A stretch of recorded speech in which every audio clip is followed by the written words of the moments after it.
Welcome to Fiery Femmes, the podcast where high-achieving women build wealth, redesign their careers, and create lives with real freedom. I'm Sheena, an accredited investor, former tech sales professional, and the founder of Fiery Femmes. After a decade across global SaaS, startups, and my own reinventions, I realized the most powerful thing a woman can have is optionality.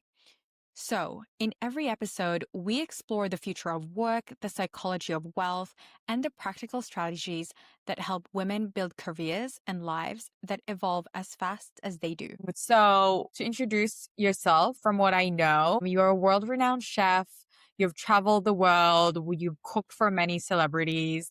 And I remembered when we met, I'm just like, this can't happen that this person has literally done so many things in her lifetime. You've been in the military as well. And lo and behold, it's real. I fact checked it. She's legit.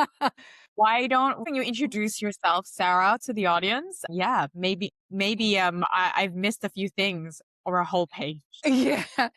Thank you. What an introduction. And yes, I'm Sarah French, now retired ex-military chef. I had a catering company for 12 years that I got to fly around the world cooking for the world's rich and famous, at the same time being able to extend resources into different community projects such as homelessness and high-risk youth, which was really amazing. More recently, after a blow up with my health and, just in that second chapter of life, I qualified as a health coach. I am currently in the process of qualifying as a nutritionist, and I really shifted my focus from food being a sole pleasure source to life force. So that is where I'm at now on the journey. I'm an Airbnb host. I'm a wellness facilitator. I am an energetics, what would you call it? A consultant. I live in the low tox lane, and I'm just over here loving life, really wandering through the weeds of what is important, how I want my life to look, and really breaking the molds of society's broken success paradigm. That really was the foundation for me having a massive, abundant life with all of those things that you said, A-lister celebrity chef, a very solid financial foundation was created within that success paradigm. However, my health suffered. I blew up the business. I had a lot of unfortunate events happen during that time personally. And because those platforms and those solid foundations of my health and my mental health and my mindset were not really as a priority as they should be for longevity and sustainability, things took a turn, and I really, really started to get clear that our health is our biggest asset, because as people like Steve Jobs would know, it doesn't matter how many zeros you have in the bank, how big your company is. If your health is not solid, none of that matters. Exactly. And absolutely, I'm 100% behind this. They say that you can have a lot of, this is saying that you can have problems, but if your health is the problem, that's your only problem. Yeah, it's like a busy man has 1,000 problems, an unhealthy man has one. Yes. Yeah. Yep, that's the one. And one of my friends, I've known her since during my 20s, we all had that time of just partying all the time. And unfortunately, she had kidney issues from the get-go, diabetes, actually. We recently reconnected, and she said, a healthy person wears a crown that the sick can see. And that literally just gave me bumps. And I'm just like, that's insane, because when you're healthy, you don't even think about it. Yeah, absolutely. And health is really perceptual. One of the first modules that we do in the nutritional training is, what is health? Like, your healthy and my healthy may be very different things. I think across the board, healthy is the absence of dis-ease. What is that dis-ease? How does that dis-ease in the body present? Is it your mood? Is it your mental health? Is it your microbiome? how are these things presenting? And I think a lot of the time where we're flawed in today's society is we're reactive rather than proactive, which is that we only sort of focus on a solution to fix something rather than prevent it from happening. And it's funny because we don't extend that same nonchalance in business. In business, we've got the roadmap and we've got the blueprint and you've got all of the roles of the company and you've incorporated it legally. And there's all of these tick and flicks that you create in business when you're launching because you want your best shot at success in that business space. But when it comes to the blueprint for our health, it's like, shit. It's a little bit like sleep. Like we give ourselves the leftovers after we've done what society says is important, which is be a good human, pay your taxes, go to work, make the money, work, sleep, repeat. So it's interesting to be on the other side of it and to really be consciously fostering that blueprint for a new idea of success and one that can be sustained for the rest of life. Yeah, absolutely. And when you talk about how we really do prioritize business, like we have our 12-month plan, we have our like quarterly check-ins, monthly Yeah. check, your forecast, how are you tracking? But how often do we do the same when it comes to our health? It's wild. And even being in this space and in that energy and really that being my focus this year, it's still, like, I can't believe I'm going to admit this to the whole world, but I had a bag of Cheezels last night. And I don't get down like that. I've got this health plan and life is still happening. So the other part of it is to really be kind to ourselves and to foster a relationship with ourselves. I think that is really the whole center point of everything that hinges in our lives, whether we're relating to people in business or we're relating to our business or our partner or our kids or our friends.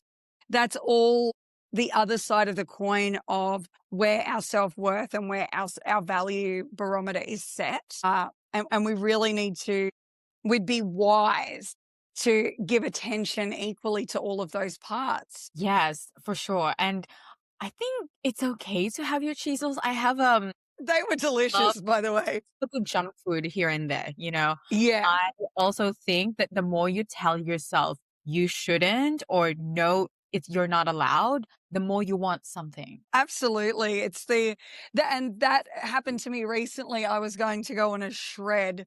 I've really been scrolling too many fitfluencers. And that week leading up to this date that I was like, I'm going on the fat loss and yes, that will happen eventually.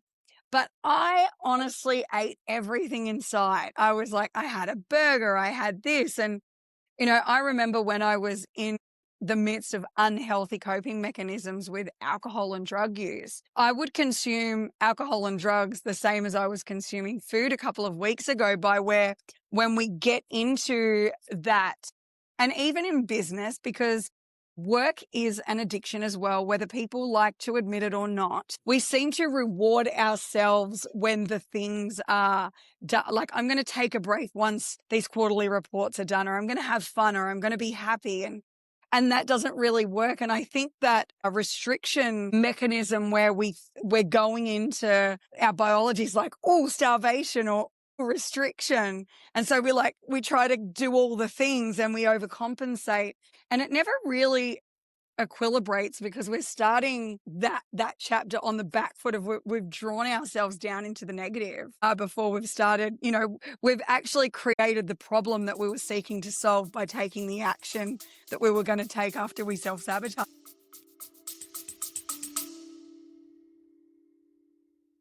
RSU, options, ESPP, ESOP, ISOP. What do they even mean? When I was working in tech, no one could really explain in simple terms what my tax implications were from the equity in my compensation. There were times that I had to explain to the accountants what I mean. It took about 3 tax returns to find an accountant who knew what I was talking about. This is why I created equitytax.ai, an easy-to-use AI-powered app to help you calculate tax payable based on your equity. Try it out today at equitytax.ai.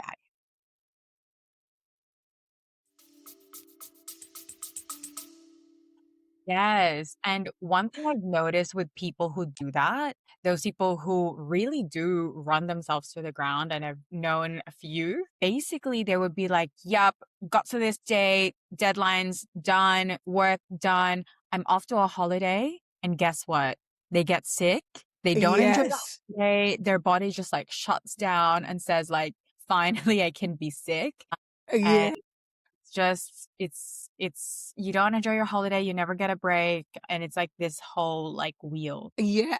And I think the nucleus of that wheel, any which way we look at it and any which way it presents extrinsically and externally, is avoidance. I really love that word because like I have a PhD in avoidance, but on the other side of that is addiction. And I don't know if those words could be used interchangeably as the nucleus of what we're talking about. But if you're at work and you're making money and you're telling yourself that you're doing it for the greater good of your family or the business needs you, like if you're doing anything excessively, you are in avoidance. You are avoiding something else that needs your attention that you're just not willing to, or you don't want to, or it may be unconscious to you. But excess is dangerous. Extremism is dangerous in any form. And I think we forget that in business because the world has told us to be a good human. We've got to work harder and do the things. And I think it's broken. I know unequivocally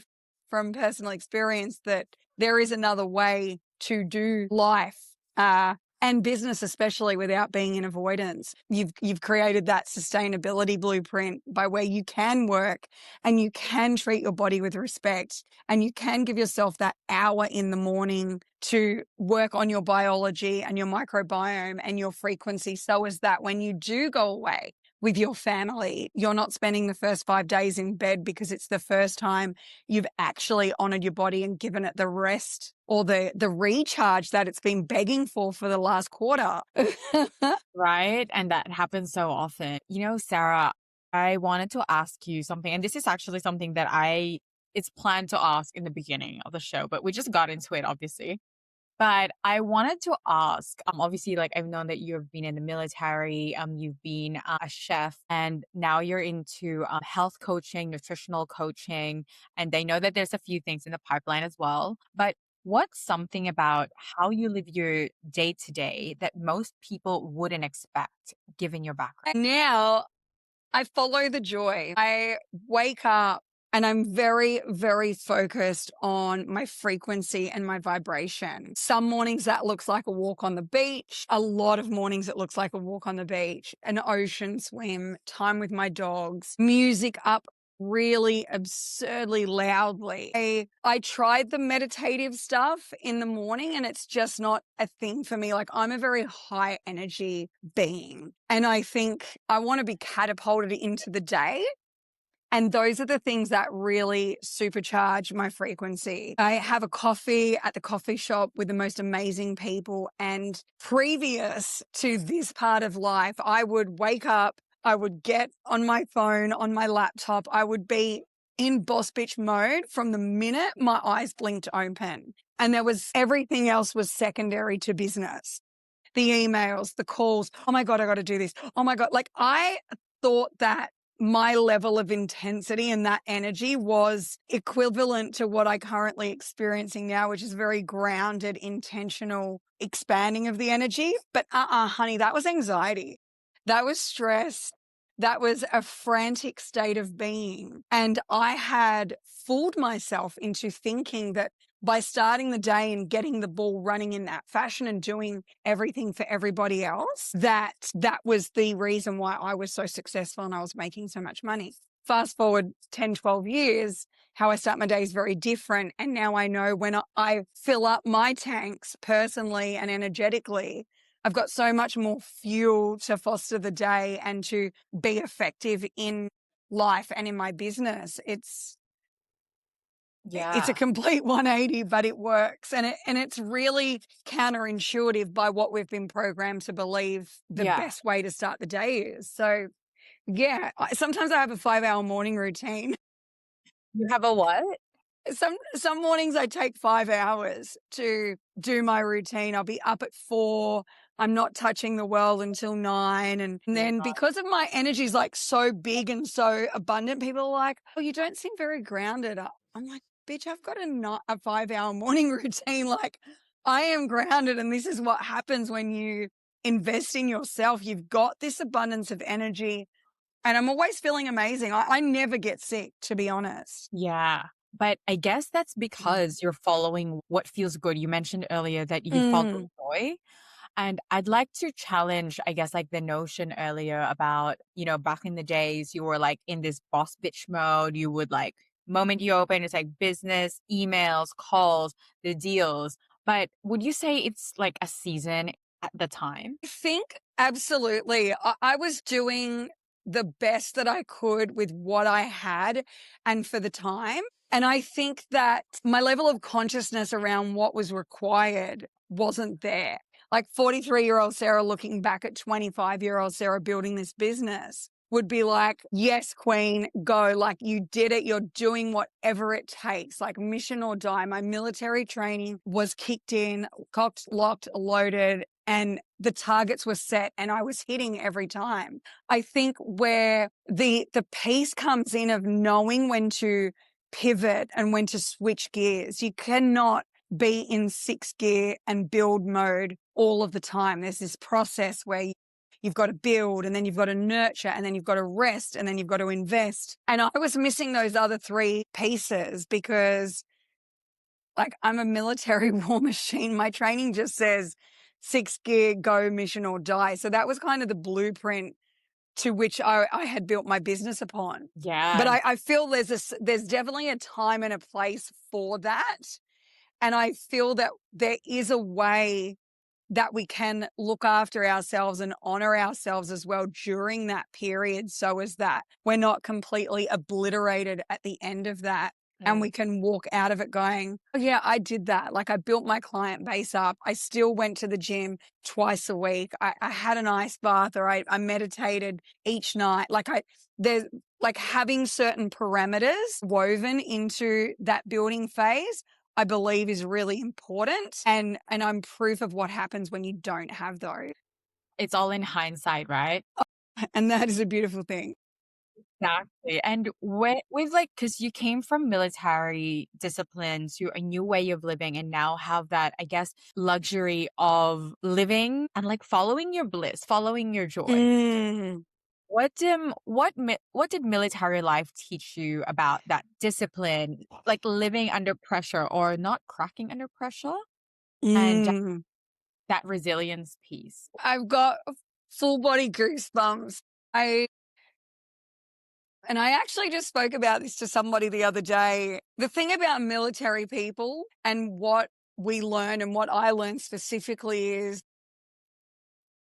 and it's very Layla Hamosi. She says, F your mood, get the job done. And that is very military. It doesn't matter how you're feeling, what you're thinking, how many beers you had the night before, how much sleep you didn't have. Monday morning, 7:30 a.m., you have to show up, show out, and be on that flight deck for check-in. So morning muster. So it taught me the piece where my mind can override my body like a war machine. And it's blessing and a curse. So showing up for yourself, regardless of your mood, regardless of how you feel. And even saying this, I'm getting the creeps because I'm like, it is great and it is a good skill to have. But when you can't click off, it's like in your digestive system, there is nothing that says to stop eating the sugar, and your body will just keep consuming. Like, there's no you've had enough switch. So we all know what happens when we don't honor and listen to our body, especially with the consumption of sugar. It's the same when you don't listen to your body. Like, I didn't even know when someone said, "Oh, listen to your body," I was like, my body doesn't speak. My mind does all the speaking, and my mind's in control here. So yeah, that was the blessing and the curse of the military. Just, you've got to keep showing up disciplined. Like, it's the plan and the mission, and you just keep doing the reps and doing the work. and mission success is imminent. Yeah, definitely. I remembered, just the topic of like showing up. Mm, 50% of the success that you want is actually just showing up. Just show up. yeah. That's it. And it's in Mm. how many opportunities came about just because I've showed up in like to support someone. I showed up to an event that I was invited to, like just the minimum almost, but it just goes to show that not many people do. Well, it's And so easy to not, right? yeah, Like, yeah, I'll be honest with you, even this morning, like I've had a crazy 2 weeks, and I went to bed at 2 a.m. I went to see Matt Rife last night, man of my dreams, funniest guy on the planet. And I didn't get home till late. And then when the alarm clock went off this morning, I was like, this ain't it today. And then I was like, get up, have a shower. And it was, and it's funny we're talking about this because it was literally that military, like captain voice in my head going, you've got to get up. You committed to somebody. You gave them your word.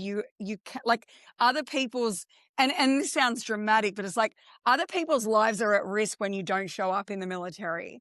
yeah, And it's not to that level of like nobody would have died if we didn't make this happen today. However, integrity says in my biology, I gave my word, I'm going to show up. And now we're here. The lack of energy or the tiredness that I was feeling 2.5 hours ago is completely gone. And it's like with the gym, like you said, if you just show up, showing up is the bit. Whatever happens after that is a bonus. And 9 times out of 10, it'll be better than you could have ever expected and more abundant. And you forget that whatever imbalance was going on that was going to prevent you from not showing up is completely gone. absolutely. And would you say, because I think it's really good that you have had that grounding, that discipline instilled in you from like all those years in the military. And once you left, you still have that because it's like just in your foundation. But what stopped working once you left the environment? I certainly didn't stop working. It's only until recently unpacking that discipline and that obsessive kind of behavior, call it PTSD, call it some sort of dysfunction. I now see life through a very different lens, and only now am I consciously taking a break from being that obsessive with things. And it's really hard to find my bliss point and my equilibrium within the parameters of that discipline container. Yeah.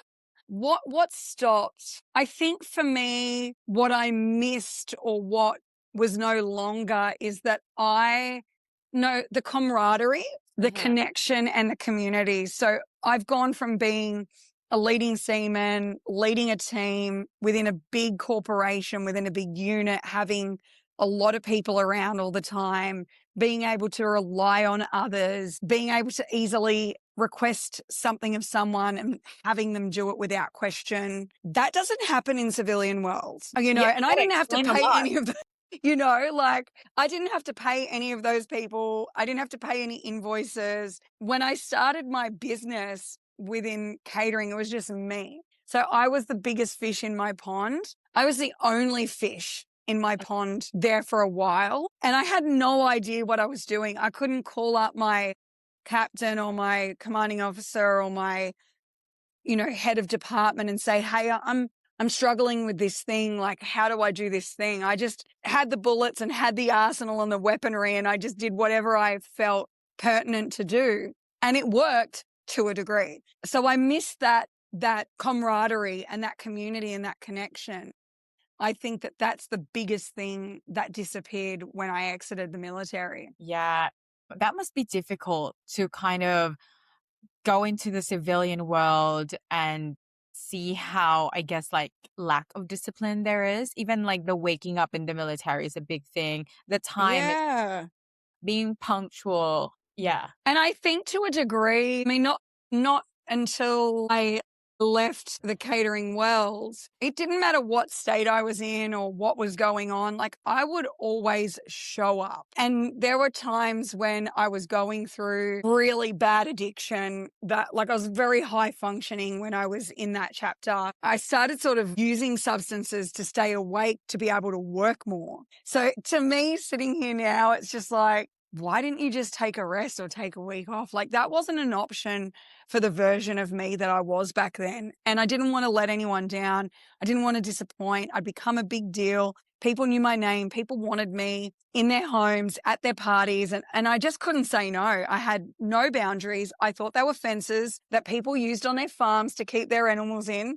I didn't know I didn't know what a boundary was. I was just Full Metal Jacket. And even in my addiction, I would still show up. I was running 5 or 6 businesses there at one stage, Oh my and God. I was still showing up for all 5 businesses. And, I had interstate Airbnbs, I had luxury lifestyle companies, I had the catering company, I was consulting interstate for cafes and restaurants. And I thought that that was me having time off because and There were no boundaries. You were running yeah. five companies at the same time, and you thought that was rest. Yeah. Hearing somebody else say that, it's absolutely absurd. I'm like, is this a comedy show or are we talking about business? Yeah. I remembered going to a doctor Oh. because every like Q4, like October, November, December, my sleep goes away. I Yeah. don't sleep. I can't sleep. I'll try whatever pills, potions and stuff. And I wake up at like 2, 3 a.m. and then I have to go back into the office by like 8:30 and perform at the highest level. So it was like the second year in a row that this happened. And I'm just like, let's just go see the doctor. And basically Yeah. the doctor did like all these tests, asked me some questions, and they were like, so how do you relax? How do you unwind from the day? And You're like, I don't. I'm just like, "Oh, I go to the gym."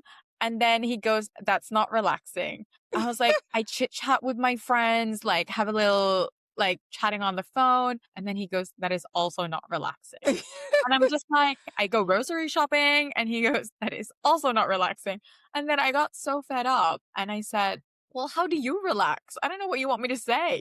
I love this. And what did he say? He said he unwinds and relaxes by taking his dog out for a walk with no phones.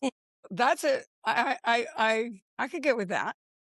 Yeah. And basically, I wanted to get like super strong sleeping pills from him at the time.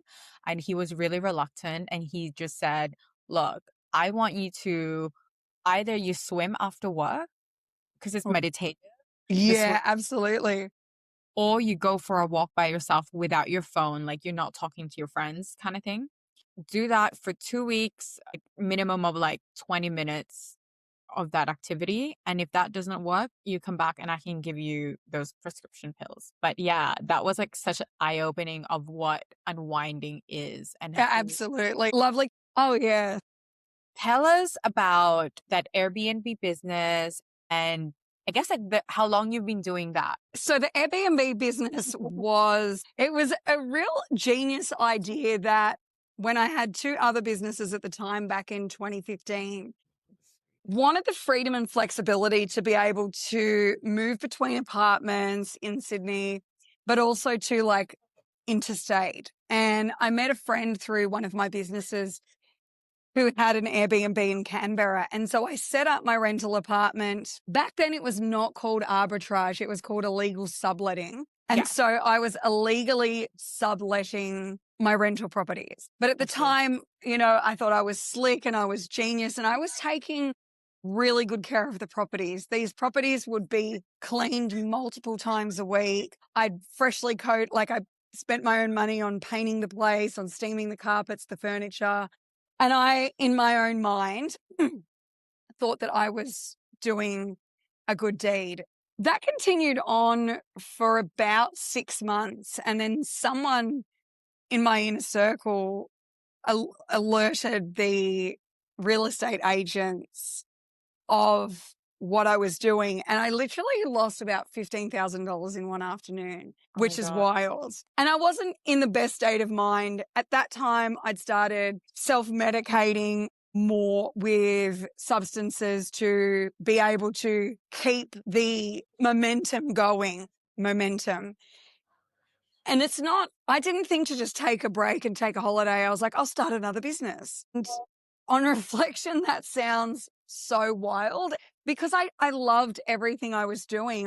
I was passionate about food, loved styling, I loved hosting guests. Hospitality and that luxury lifestyle service industry was something that I was really passionate about. And it was easy and it didn't feel like work. Yeah. So, and I loved it and it filled up my cup. So instead of like stopping it, I found a way to be able to elongate the experience and be able to stay awake for longer, which on reflection wasn't the best of ideas.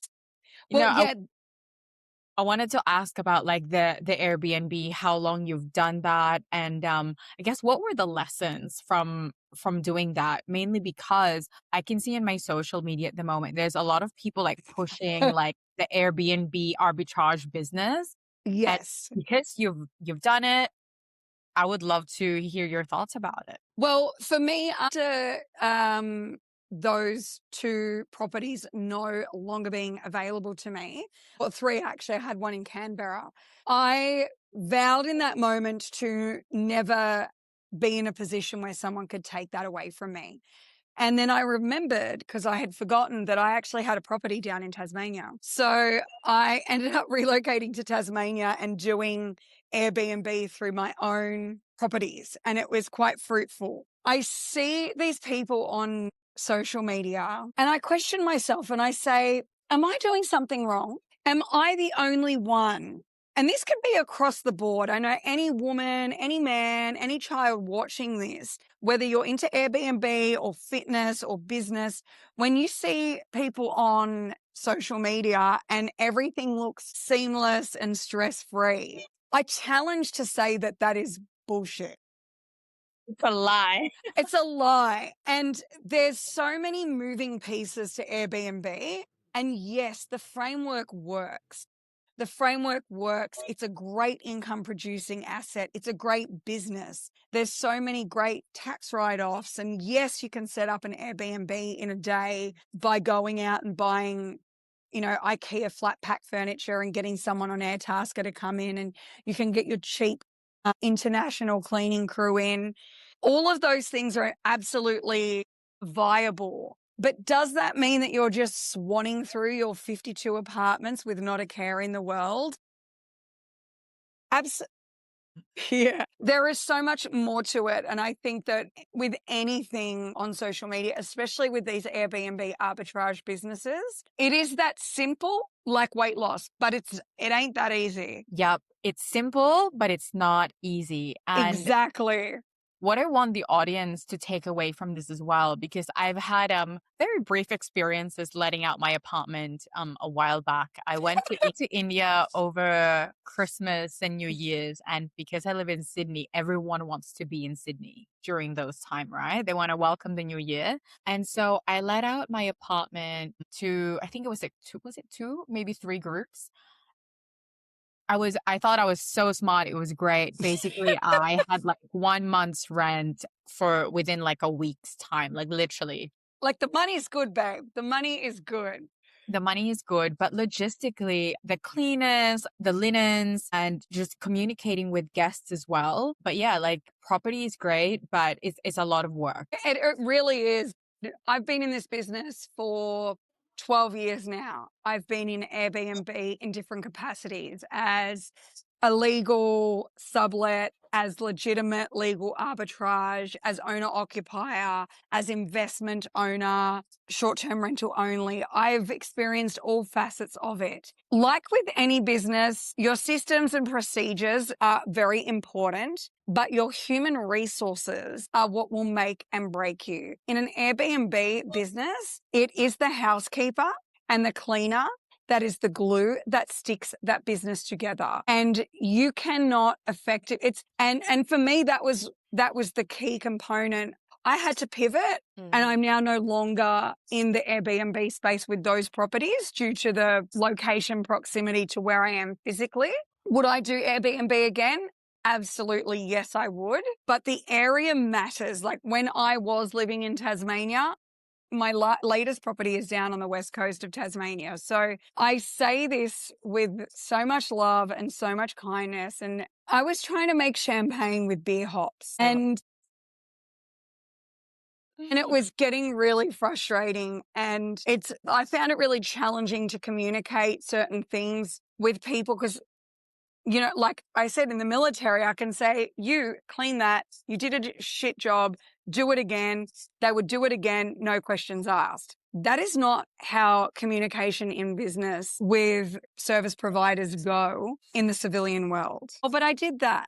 Oh, but I did it, you know, and then the job doesn't get done and you've got a pile of invoices for work that hasn't been done. So I found it very frustrating. And I guess as a business owner, which pertains to anyone in business, is you've got to know when to hold them and you've got to know when to fold them, in the true words of whoever sang The Gambler. Was it Kenny Rogers? I'm not sure. I'm not a gambler. No, No, it's a song. in It's that like a one. country and western song. But it's like you've got to be able to pivot. And if something is costing you your peace, and it's keeping you up at night, it's too high a price to pay. Is it this product? Is it the price? Is it the people? Or do I need to pivot out of this particular profit stream and diversify and do something else with this asset? Love how you talked about these things like the profit stream, assets, business, different asset classes as well. Mm. I'd love to ask you, you've had multiple different like assets, legal structures, business types. Out of all of them, which one is your favorite and which one is your least favorite? I think my favorite asset class now would have to be crypto. I'm loving it. And I don't know if it is crypto itself or the business that I've aligned with in the education of that, the management of that asset class. If you could take the crypto words out, you know, the emotional roller coaster where we make decisions and we filter life through, they speak into, you know, are you an investor? Are you a gambler? Do you have strategy? Do you have a plan? And any of those questions are pertinent to life, whether it's a relationship, whether it's business. And I just find the matter of factness within that investment space and that asset class, when understood and digested in small masticatable pieces, for lack of a better term, it's very simple. It's not easy, but it is simple, and it teaches you patience, and it really gets me excited and inspired to learn more about investing.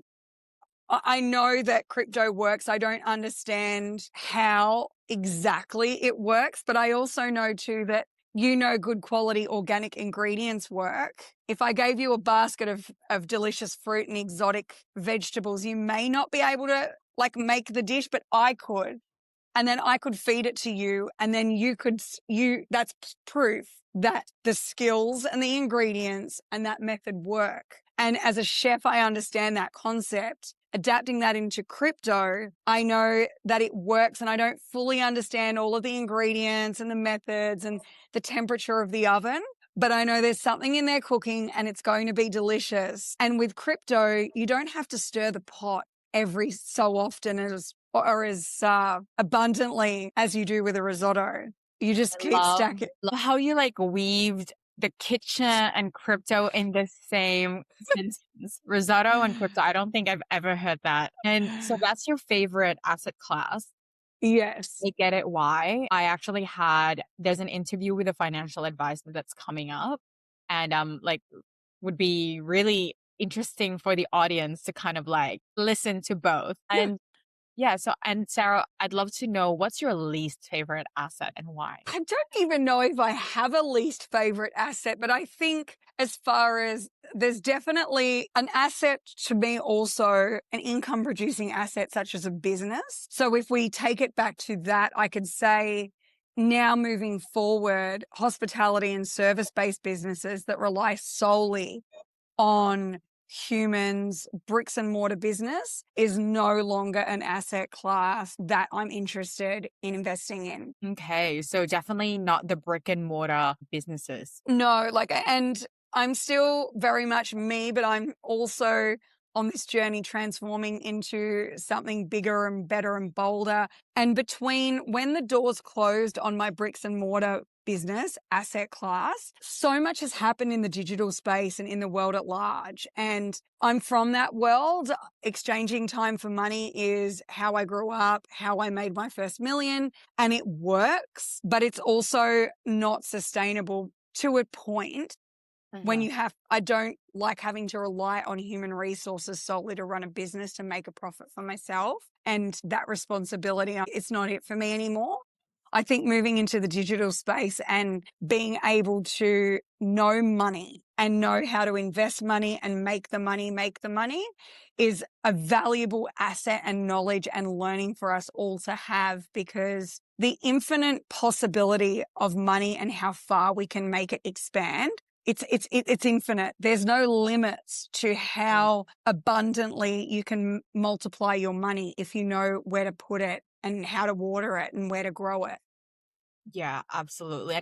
What was your first investment and how did you learn how to invest? I think my first investment was in Litecoin and Ethereum back in 2015. And I lost all of that because I wasn't up to date with the custody situation with that. And I kind of didn't understand it. And back then, crypto was kind of like this dodgy thing that people kind of bought dodgy stuff with on the internet. So it was there, but I wish I had listened further. Surely my first asset class that I invested in was property in 2006. Wow, that's a while back. That's amazing. Yeah. So that was the first asset class. And I think property as an asset class is, despite what all the naysayers on Instagram are saying, I think property is a solid asset. It's an income producing asset. It's a great tax break. It's also the biggest asset class in the world.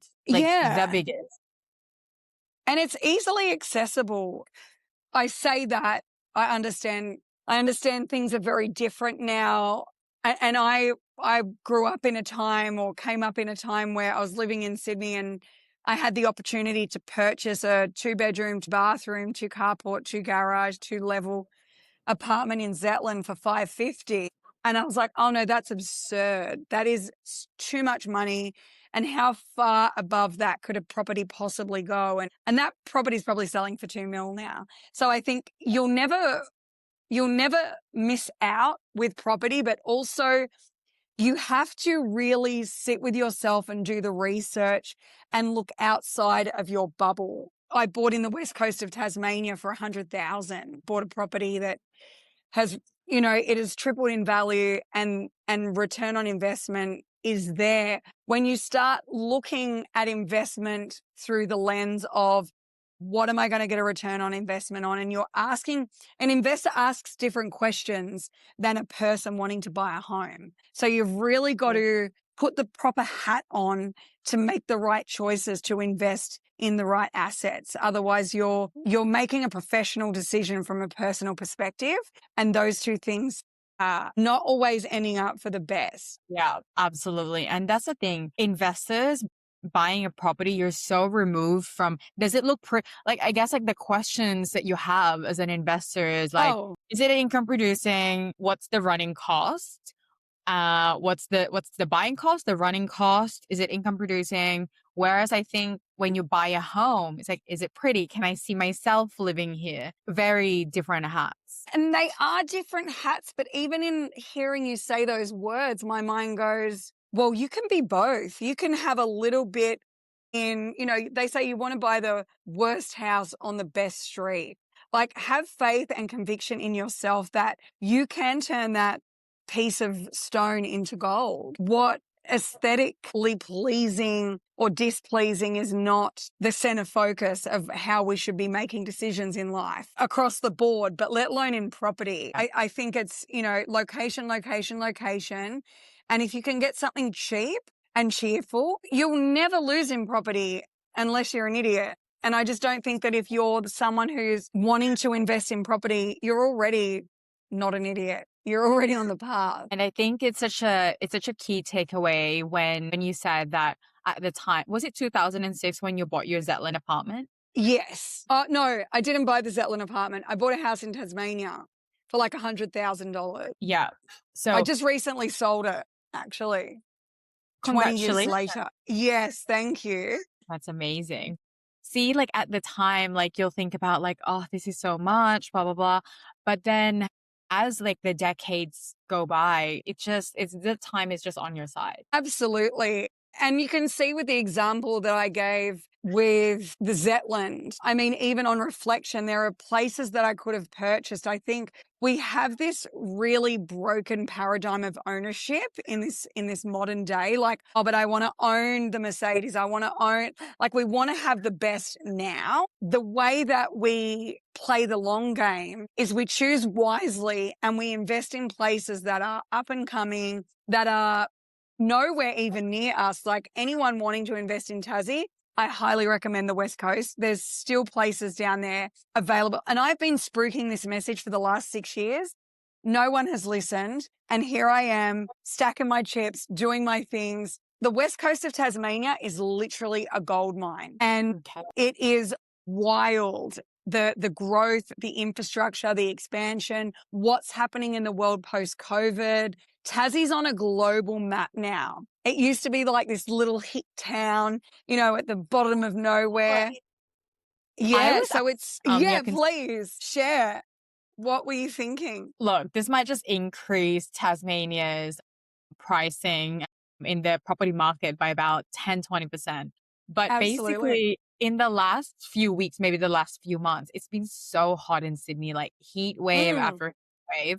And I'm just like, you know what? I'd love to live somewhere cold where like it's just nice. You can be fashionable. You can like put layers on and not just sweat. And I literally broke into 3 different friend groups and thinking, and just like in a joking way said that maybe we should start thinking about moving to Tassie. And they also did the same thing. They also thought about, and absolutely. I don't know whether there's like a push in the media of that thinking, but the fact that we all thought the same. It is. And it's a 2-hour flight from the Gold Coast. Don't get it twisted. It is quite warm at this time of year. However, the nights are cool and the air is beautiful and it is not humid and it is nourishing and expanding.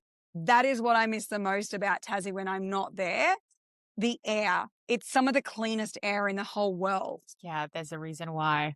Awesome. Well, look, we're going into a close soon-ish. Do you want to talk about your book? Well, yes, there's a book coming this year. My life has had so many chapters and layers. I could liken my life to the whole complete collection of Encyclopedia Britannica. It's not just one book. It's 26 books and there's a different letter for each chapter. And I really feel putting my journey into a book will help so many people. So I have the name of the book. I've got the structure. I'm currently in a writing container. It may be self-published, it may not, but it's looking to be ready to go by Q3 or Q4 at the latest of this calendar year. Amazing. Yeah, it's going to be amazing. In the meantime, I'm publishing some ebooks, Beauty Foods, a trilogy. So the first one's ready to go. The second one is almost polished and ready. And it is a blueprint for being beautiful from the inside out, whether that comes from self-worth, our values, the food that we nourish our bodies with, the sounds that we marinate our minds in, the people that we surround ourselves with, or the people and products that we consume on a daily basis. It's a blueprint for being abundant, shining bright, and being the fullest expression of yourself, full of beauty. That is incredible. And where can our audience find you? I am on Instagram, the Sarah French. I'm also branching out into TikTok and YouTube this year. I've dabbled in it and attempted to do that a couple of times. And then I'm going to be honest, I've gotten so overwhelmed by the tech and the back end of what content creation and podcasting looks like, that I got the gun out of the holster a couple of times and I was ready to pull the trigger, and at times I did. And then I'm like, oh, I've got to clean the gun and refill the gun and put the bullets back in and do all the things, for lack of a better metaphor. And it's just like, so the gun is in the holster, the bullets are in the chamber, and I am ready to pull the trigger on YouTube and TikTok this year. So stay tuned for that. I'm so excited. I'll make sure to link your handle, and if you want to create like an email list as well, like a wait Absolutely. list, just send me the link so that I can put in the show notes. Yeah, absolutely. I think there's one on my website at the moment, sarahfrench.com.au, and that will all be kicking off as well this year. That is another big bullet in the chamber, ready to be fired. Amazing. Well, I can't wait. Sometimes as well, like I find like we overthink about these things. Like for me, even like to move the podcast from audio to video. I overthought about it. I'm just like, I don't know what to do. And then once I actually put the video on, it's like it takes time for it to get traction. So it's Yes. like literally 0 views on like day 1. So I'm just like all of this overthinking for that. And honestly, it's cultivating patience, it's consistency, and it really loops back to the point that we made at the beginning of the podcast, which is showing up. And in closing, I guess, I remember listening to a golden piece of advice that a man said, if only one cow shows up to be fed at dinner time, would you not feed that cow? Only that one showed up. So we show up for ourselves, and then even in the limitations of only one person coming to eat dinner, we're still going to feed that person, and it'll grow. I love that. I love that. And what would you love women to understand about ambition that took you years? Ambition. Ooh, self-worth. Yes, ambition. Yes, be that boss bitch. Yes, go after your goals. Yes, take no for an answer. But self-worth and how you see yourself, how you show up for yourself, and how you invest in yourself before anyone else, before your husband, before your children, before your business, before your dogs, before anyone else, will be the bliss point and will be the barometer that everything comes back into alignment with. Love yourself, know yourself, invest in yourself, because you are the biggest asset that you have. Without you, there is no your life. There is no business. So that is my ambition piece. It starts with you. That is so beautiful. Thank you so much, Sarah, for being on the show. I can't wait to read the book and to see you more on YouTube or TikTok. Thank you so much for your time. My absolute pleasure. Thank you. Thank you for listening to another episode of Fiery Femmes. If this resonated, share it with a woman in your life, because we rise higher when we rise together. Don't forget to follow and review. It helps more women access the tools and conversations that build wealth and confidence. For more career and financial empowerment, come hang out on Instagram and YouTube at Fiery Femmes. I'll see you in the next episode.